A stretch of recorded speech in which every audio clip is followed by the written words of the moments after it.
Good morning, everyone. So we are in Monday of Holy Week in the Christian tradition. We've set the stage through this past 35 days of meditation practices.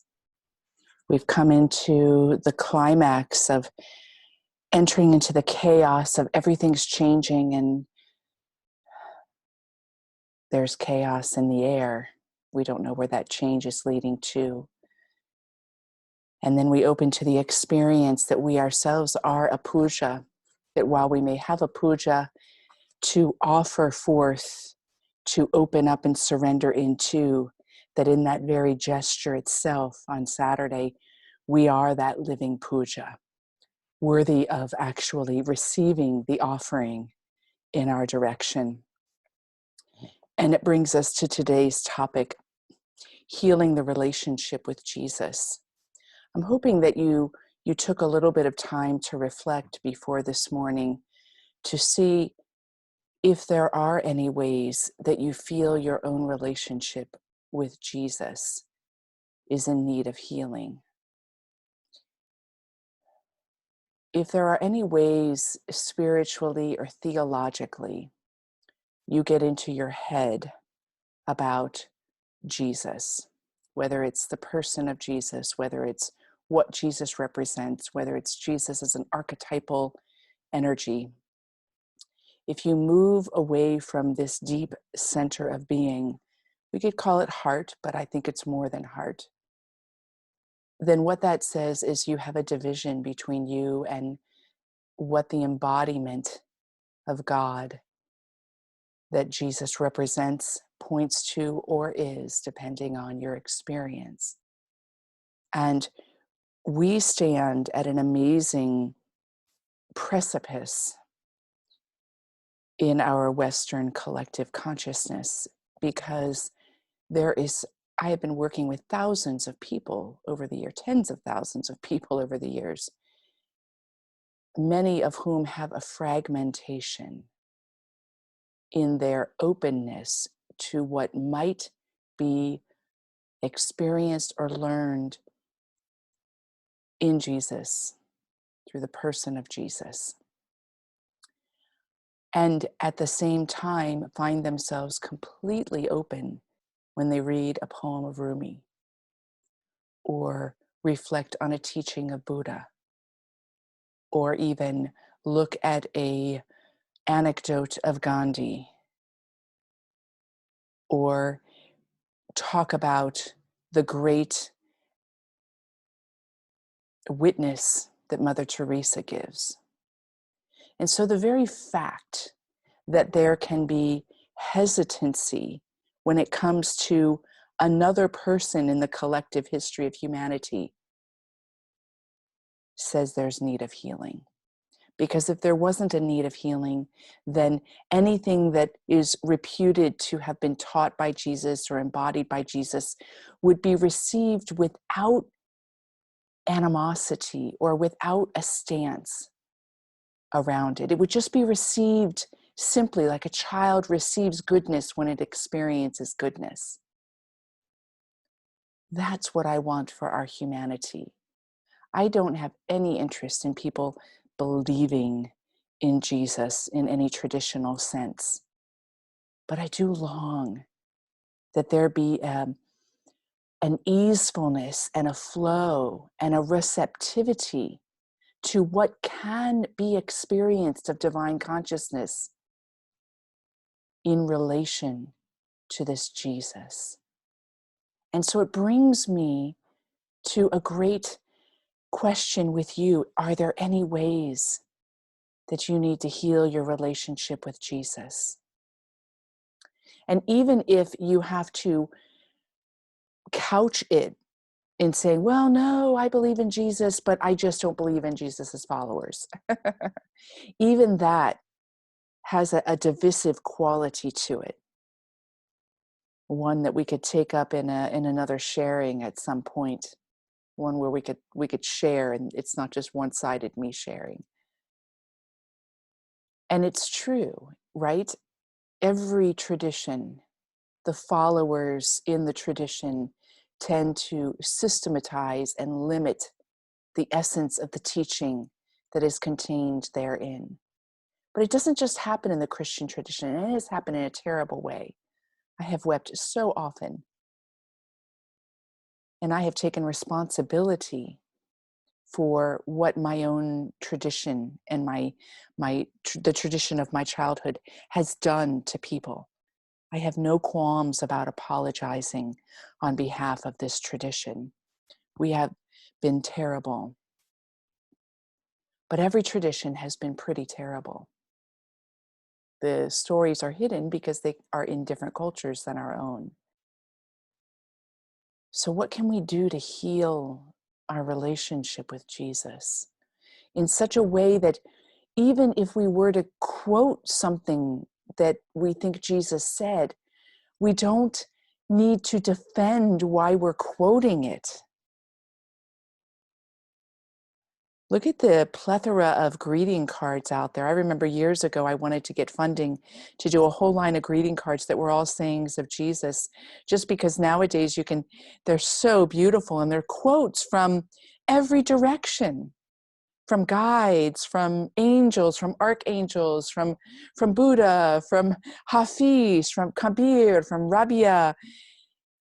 And you don't see anything from this iconic individual named Jesus. That's a wound.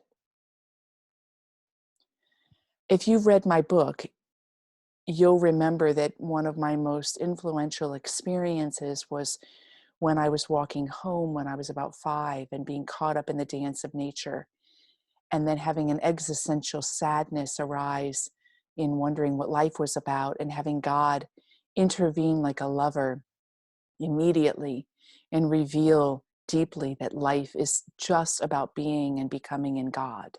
That's the essence of that story. And it happened between me and a leaf. Well, if you fast forward in my own personal development, when I was 20, before I entered the monastery, but during a honeymoon time between me and God, I was in Santa Cruz, California, and I was attending a healing mass, like very wildly charismatic mass, where many individuals and the priest officiating had dramatic healing gifts. And I grew up in those gifts, so it was not foreign to me. And I remember standing there at a certain point and surrendering so deeply into this presence. And then everything became a blur. And as I stood in line to go up to the healing stations, which were happening after communion and before the final prayers, I was drawn into this very deep state of peace and bliss. And as I went up, the moment the priest raised his hands and just lightly touched my third eye, just lightly, barely touched, whew, I was slain in the spirit. A whoosh of spirit rushed through my body and I was down. And there were 3 or 4 people around me praying, but I didn't even know at that point. I was taken into a deep vision, and that vision was of that childhood experience, but it was not a memory. I was consciously where I was, and I was consciously there in that moment of the 5-year-old, both simultaneously in no conflict. But what happened that was remarkable in that moment was that somehow, as a 20-year-old and in that time travel, there stood this magnanimous, energetic presence of Jesus. And I began weeping and weeping and weeping. There was something in the incarnation, in the embodiment of consciousness, that peeled back even more of the dynamic quality of what happened when I was 5. And where the weeping came from was that the seed of that sadness that was there when I was 5, just the little seed of, is that all life is about, dying? The seed that opened me to that dramatic, life-changing event had more to it. Because we as human beings are so multifaceted. Each one of us, we have a portal of historical moments that open us up to a horizon of divine consciousness experience. And so somehow this luminous experience of Jesus, the humanity presence, the form presence, touched the form presence in me. And I wept and wept and wept. And you know what I was weeping? I was weeping for what I couldn't have known to weep for when I was 5. I was weeping because that seed of sadness happened because first I lost my grandma when I was 3, and I was very close to her. I remember being with her in her last days and the way she straddled the spheres.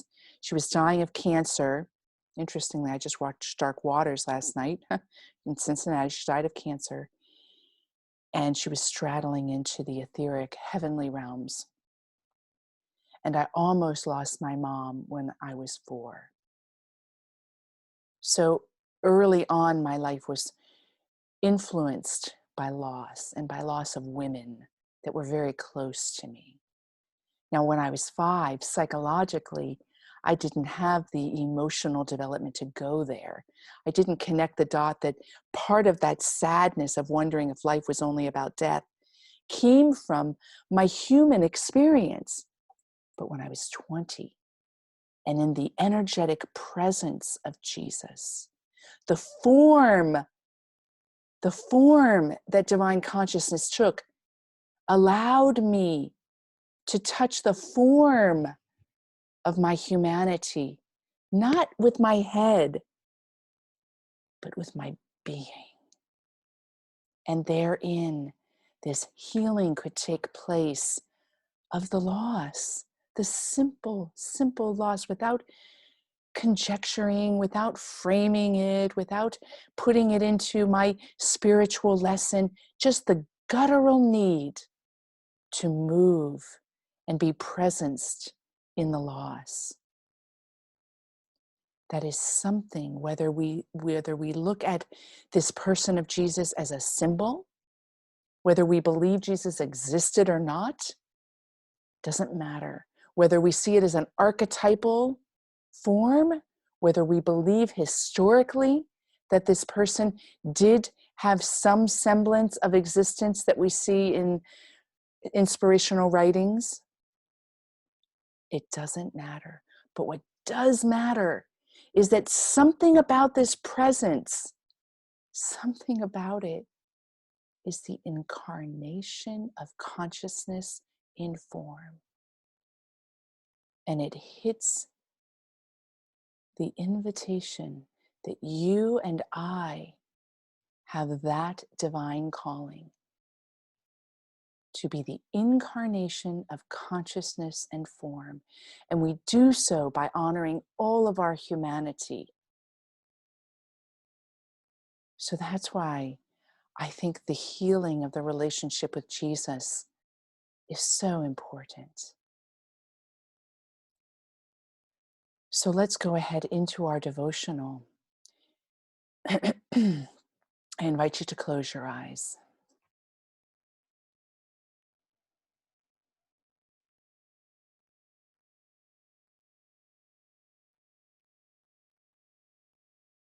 And in your own way, become aware of the presence of Jesus. Again, whatever that means for you. But let your own presence meet this presence. And if you can't get out of your head around it, it's okay. Just surrender that limitation.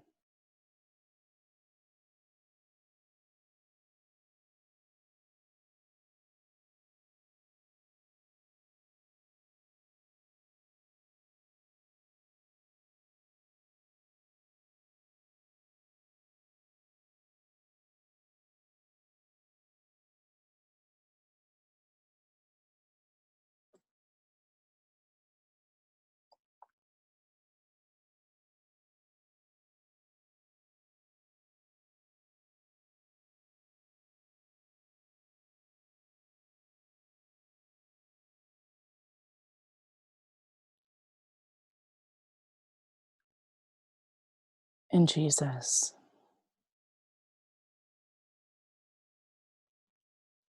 we open ourselves up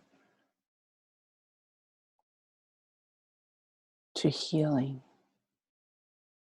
to personal healing, and we stand on behalf of all humanity to be instruments of, priestesses and priests of, channels of healing on behalf of who and what you are and represent. You stand almost as a contradiction. How could God ever be in form?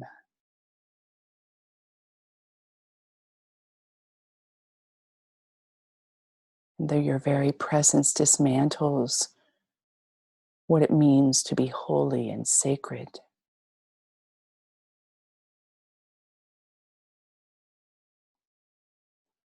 Just like in the Magnificat, where Mary acknowledges that she's lifted up because of her lowliness. So coming to these places within ourselves, there is a certain lowliness that's simplicity, not unworthiness, for that defies our essential nature, not dualism, for that defies the creator of all things or the creative life force. But in the lowliness that's divested of all the false ways that we try to find security or build up an identity.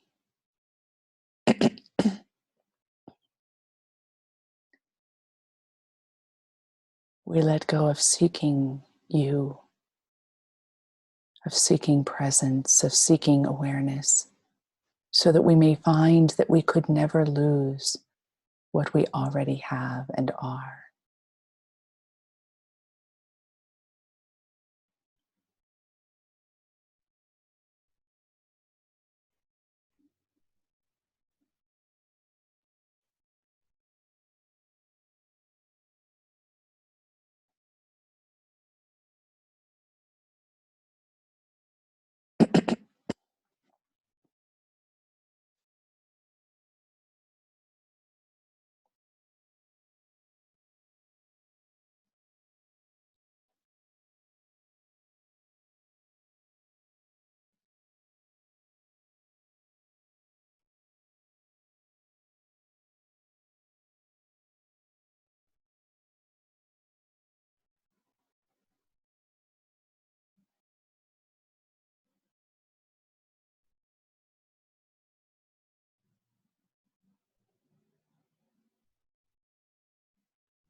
In this moment of silence together, my friends,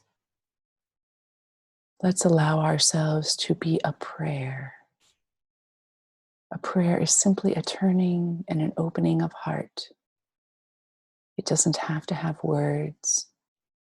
It does not need to be a petition. It is simply an orientation.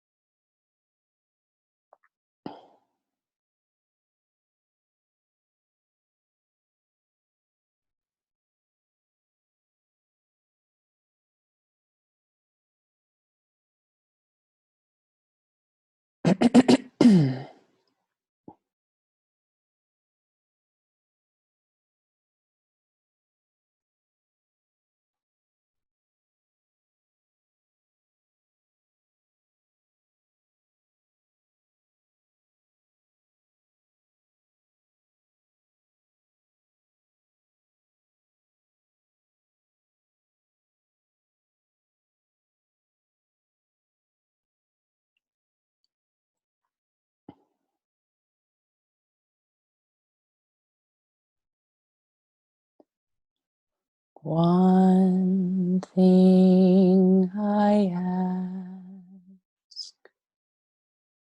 this alone I seek, to dwell in the house of the Lord all my days. For one day within your presence heals every day alone. O Lord, lead me to your dwelling.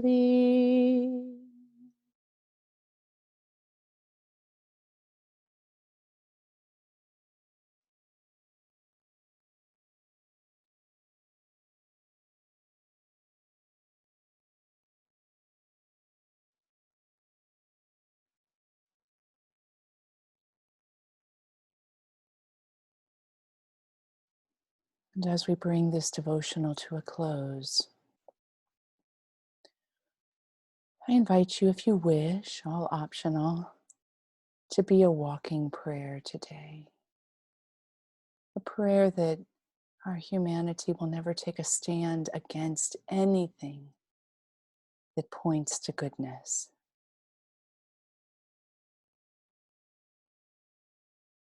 And I invite you to open your eyes to greet the morning. So, in just a quick reminder, if you're a subscriber, tonight's Mystic Monday, and that's where we do a wisdom share. So it's open to everyone sharing. And the topic tonight is going to simply be share something that during this series moved you. Share your own wisdom there, what the encounter was. It's going to be that simple. And if you are not yet a subscriber, it's only $6 a month, and you can actually just sign up for 1 month and cancel if you'd like to be a part, and I'll make sure I get you the Zoom link. Secondly, we're going to do a Sacred Triduum series Thursday, Friday, and Saturday night of this week. It will be from 7 to 8 p.m. Mountain Time, and Sunday, Easter Sunday, will be 7 a.m. Mountain Time. This is free. You already have the links in your inbox, but there are two decisions you have to make. First, do you want to contribute anything? This would be in a contained way. It would be something like a poem, a prayer, a short contained reflection. If so, please email me and let me know which night or every night if you want to contribute something, and I'll work you into the program. Second, this morning I will be recording the music that I'll be singing and inviting you to sing with me. There'll be some in English, some in Latin, and some in Sanskrit. And if you'd like to practice, I know Zoom is very terrible with its delays, so it's going to be weird of us singing together, but voicing is a very powerful form of prayer. If you'd like to practice or become familiar, then email me as well, and I'll make sure that I send you the recording and send you the text of the words so that you can prepare in your own way. That's it. Please share the links with your friends. This is free for everyone. I probably will use my phone to even do Facebook Live in addition to the Zoom. I don't know. I'm going to test it out to see if the quality is worth it. And I look forward to being with you tonight and being with you again tomorrow morning. You are a blessing in my life. Thank you. Mwah.